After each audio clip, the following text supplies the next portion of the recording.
alarming rise in forest fires to unprecedented rate of heat wave alerts to hottest months being breached every few months, India seems to be having its hands full.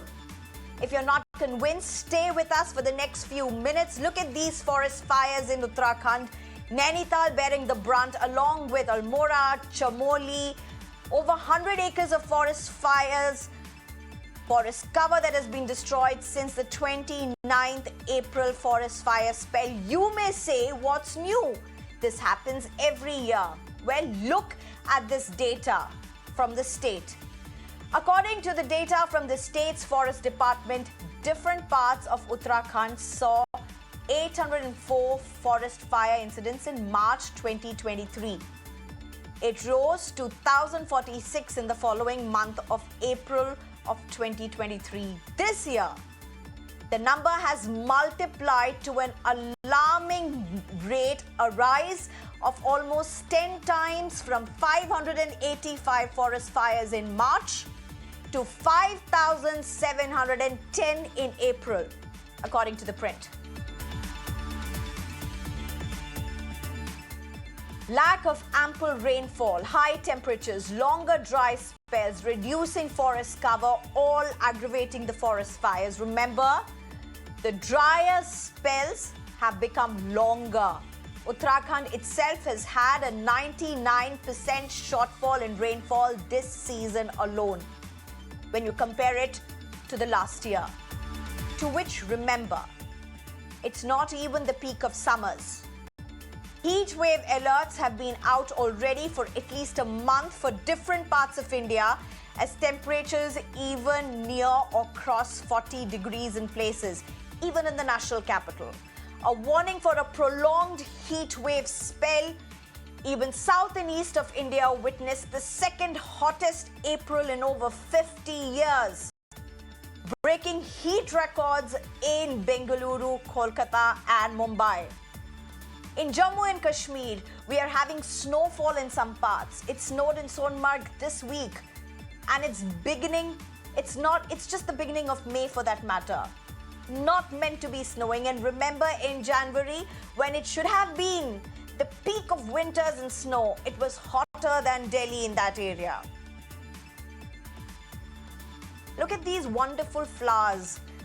The pictures of these wonderful flowers that will be up on your screen. In Uttarakhand, the early blooming of rhododendrons signal shift in climate patterns, disrupting local traditions and threatening local traditions. Ideally, they mark spring, the arrival of spring. Instead, they've been blooming in December or January. Even this season, it was witnessed like that. And moving just beyond the signs of times, as we call it, my colleague Adarsh Vepached is here to explain how India is in a vulnerable spot geographically. Over to you, Adarsh. India's coastline is 7,516.6 kilometers. The east coast, of course, and the west coast, a whole lot of South Indian states right here, and a lot of business, a lot of activity takes place around these coastal areas, especially when it comes to fish and catching of fish and business related to that. Of course, India is also blessed with a huge mountain range, as I was just pointing out, 2,500 kilometers, right from Jammu and Kashmir all the way up to the northeastern part of the country. Now, again, looking at these two regions, there's a lot that is going on. When it comes to the south, what's really happening is the oceans, the sea is warming up, as a result of which there is a lot of activity that is taking place in the oceans, detrimental to the business when it comes to catching of fish. Fishing business is taking a hit across the coastal part of India. Now, of course, despite the fact that South Indian states are known to see hot temperatures, really extreme temperatures in the summertime, this time around Kerala, one of those states, that is seeing record temperatures. Not just that, even Karnataka is seeing record temperatures, and so is Telangana. Parts of Telangana and Hyderabad seeing record high temperatures. They've already seen record temperatures in the month of April. We'll have to wait and see as to how things will pan out the next month in May. Looking at the northern part of the country, states like Uttarakhand are seeing a lot of forest fires. Forest fires, a normal feature, unfortunately, so to speak, in a state like Uttarakhand every year. But this year around, the number of forest fires compared, if one were to compare between March and April, extremely high rate of forest fires in Uttarakhand. Of course, northeastern part is also seeing a lot of temperature this time around this year. And not just that, Jammu and Kashmir is very conspicuously snowing at this point in time. It is not supposed to be snowing around this time of the year in this part of the country, but it is snowing at this point in time. Madhya Pradesh again seeing a lot of heat, so is Chhattisgarh. Essentially, West Bengal also, Kolkata is now reeling under a heat wave kind of condition. Very hot temperatures in Kolkata as well. In fact, a few reports said that the temperature in Kolkata is almost equal to the temperature in a city like Bengaluru, which is known to be cooler. Thank you, Adarsh, for giving us those details. Now let's just shift focus to a study on the Indian Ocean that warns of almost permanent heat wave-like conditions, increase in cyclone floods as sea levels rise, caused by an acceleration in Indian Ocean's warming up at a much faster rate than what is seen till now, affecting almost 40 countries situated around the Indian Ocean, a crucial global trade route and affecting millions of livelihoods. I'm being joined by the scientist who led this study, Dr. Roxy Mathew Koll. Thank you very much for joining us. It's a pleasure to have you. My first question really, sir, why should people be concerned about this study? What does this study show? Why should the Aam Janta, who may be watching you right now, the viewers, be really bothered about this study?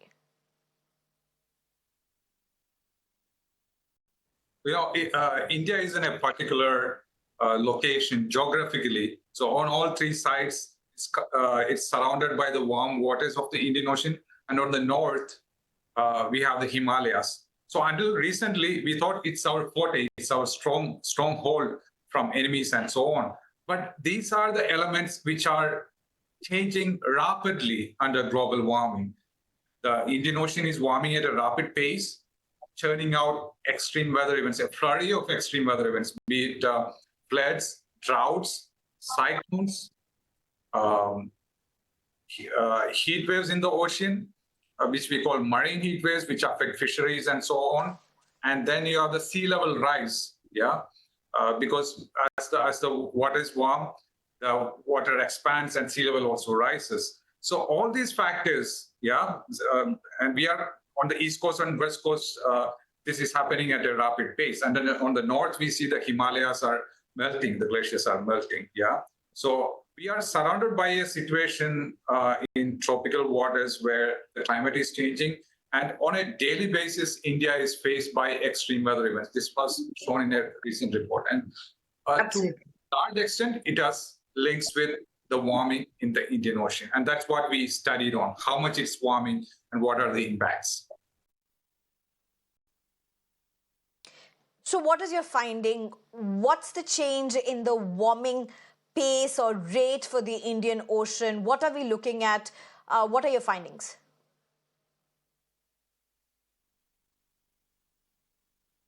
Right. So if the global warming, we know, is about 1 degree, 1.1, 1.2 degrees Celsius, what we have reached, the ocean warming is generally, the global ocean warming is generally about 0.8, 0.9 degrees Celsius. But Indian Ocean, it is warming at about 1.2 degrees Celsius in the last several decades. And this is dwarf. this is a large warming, and we are seeing the extreme weather events as a response to that. But our study shows, based on models and all, that even this change is dwarfed in the future, because what we are seeing in the future, if the emissions are not going to reduce, is about 3 degrees Celsius between 2020 and 2100.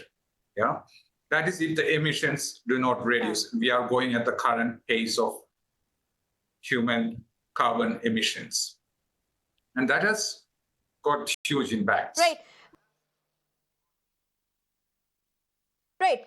So, Dr. Roxy, if I can put it across this way, over the last decade, there have been several researchers, studies on this particular aspect of oceanic warming, for that matter.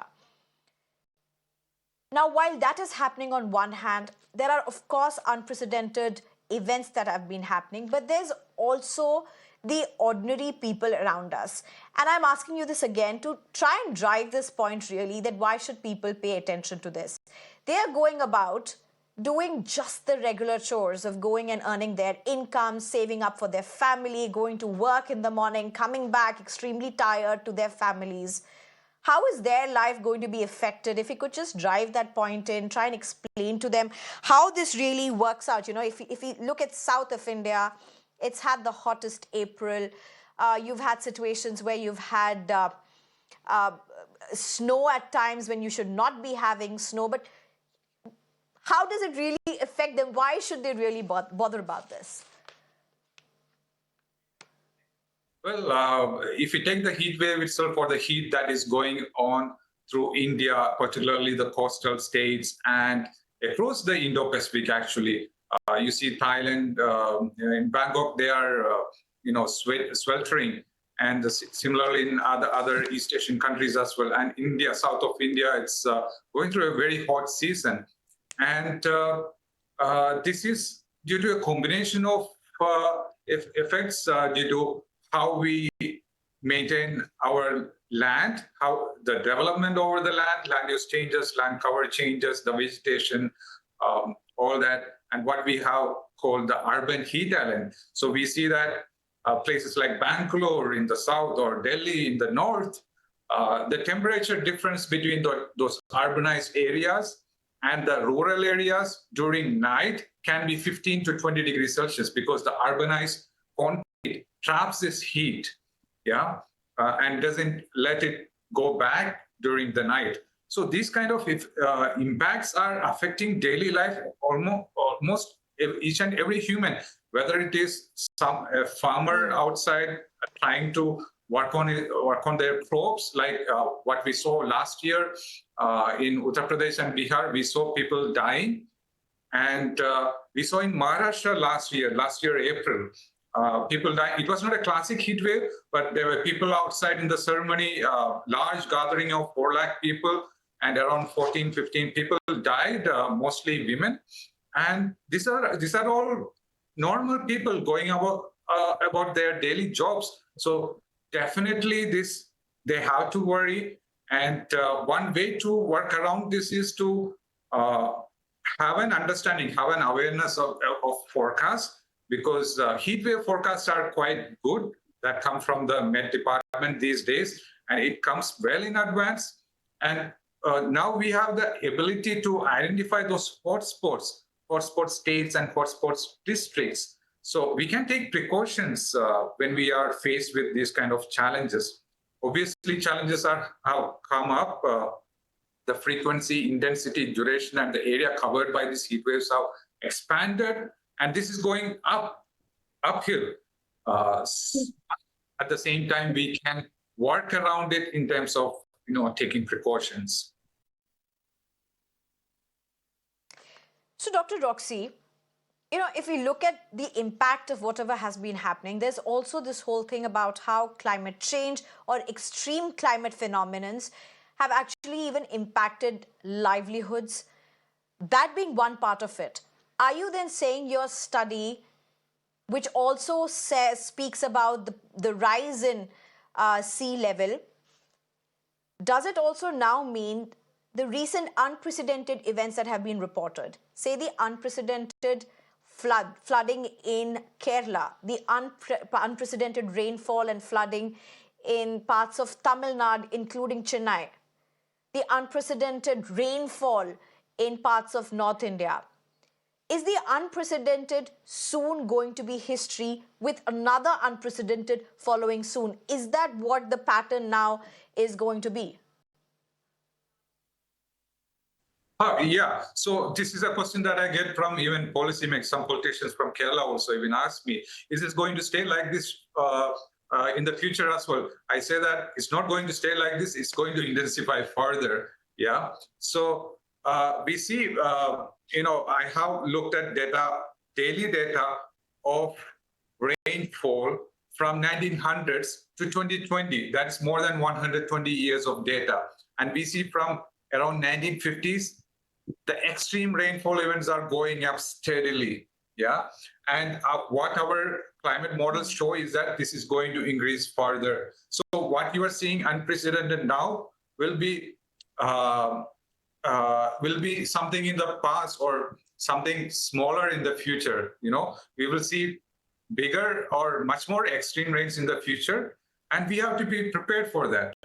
But it's wrong to talk about climate change only. There is the other side where, due to how we build our infrastructure, how we use our land and the development, these floods become aggravated. We are encroaching rivers, we are encroaching marshy land, swamps and all, due to which, when we have extreme rains, there is no ground for the water to get absorbed, yeah, which leads into huge floods in the urbanized regions, like whether it's Mumbai, what we see in Dubai also. They got, but not like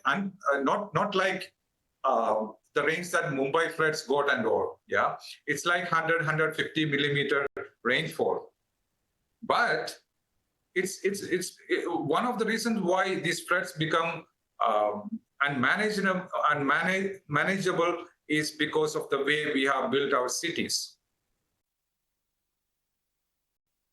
Right. Now, of course, you've focused on the problem, you've done a study on the problem, but one question, is India walking the talk? India has spoken big about things that they can do, about how India can lead in solutions for this particular challenge, this particular area, particularly being the voice of the global south. But do you see India walking the talk?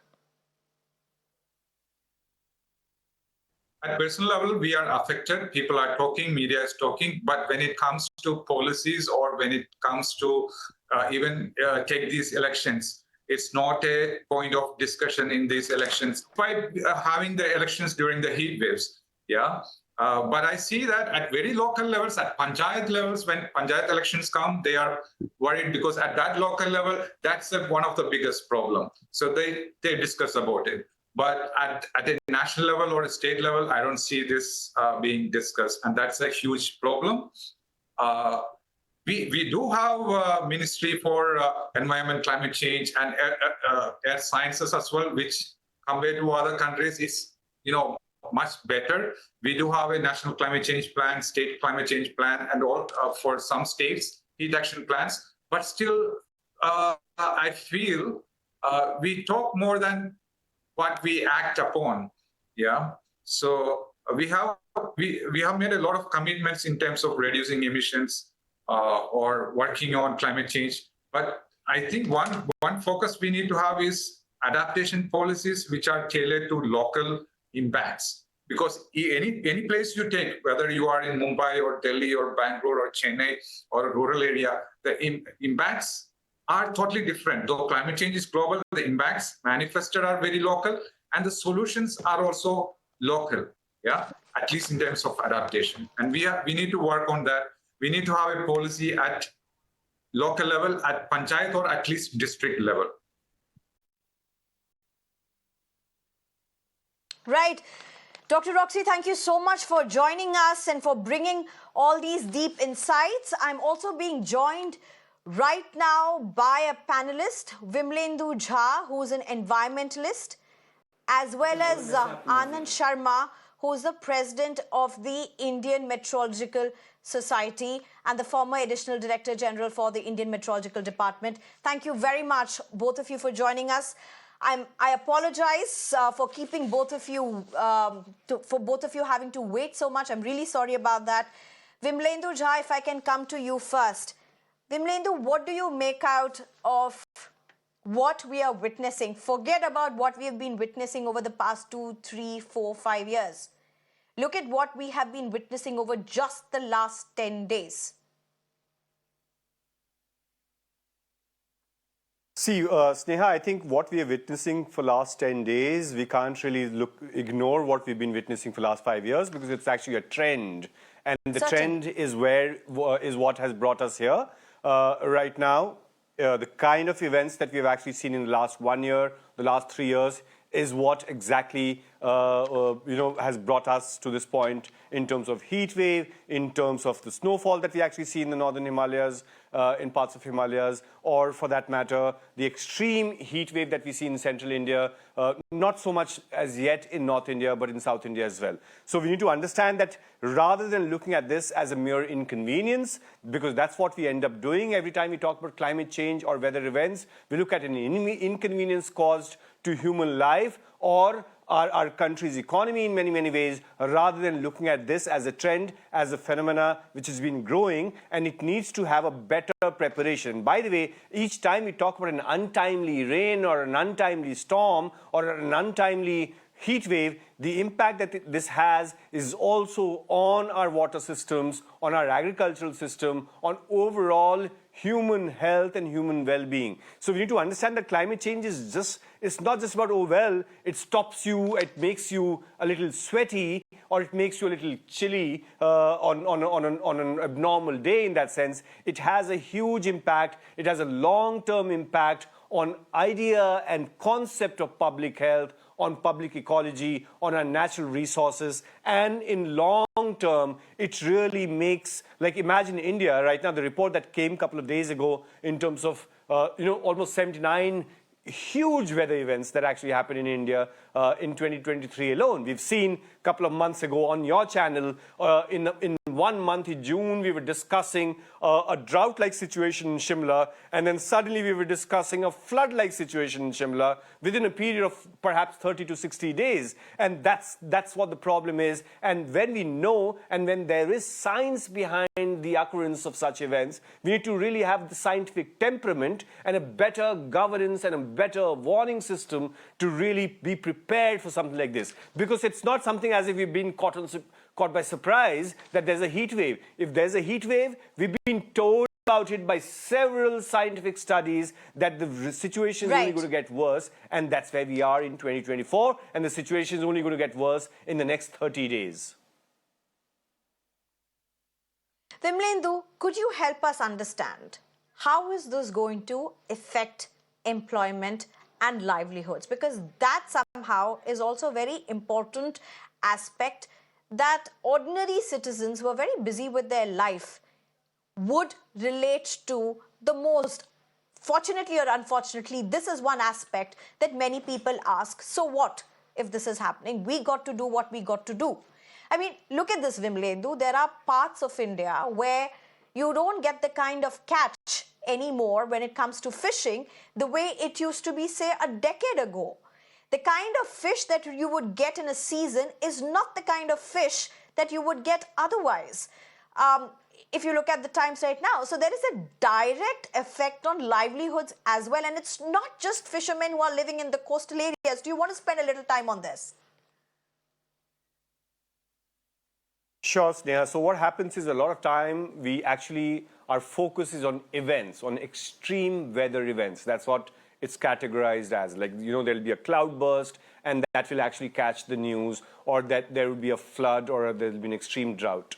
We need to understand climate change as two-part event in that sense. One is an event that happens, which is an extreme disaster, and the other is a phenomena which is like a very, very gradual acceleration in climate events in that sense, like the slow events that happen in terms of drought or in terms of heat wave. And both of that right now, and a lot of times also what we end up counting is mortality, and we don't count about morbidity. Mortality is the life loss. For example, today when we're talking about forest fire, the news that actually everyone reads is about 2 people perhaps died today or yesterday because of the forest fire in Uttarakhand.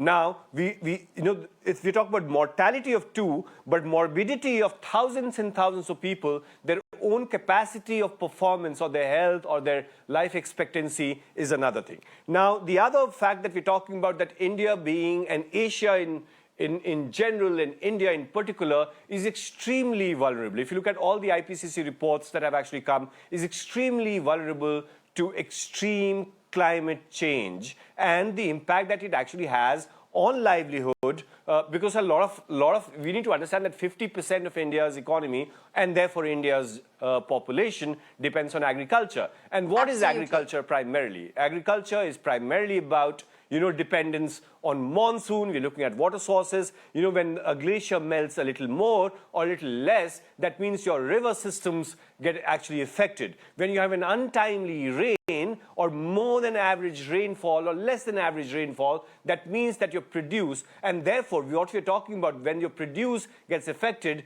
the most vulnerable population. We need to understand also this entire phenomena, this conversation that we've been having for the last 30 minutes from the lens of equity and justice.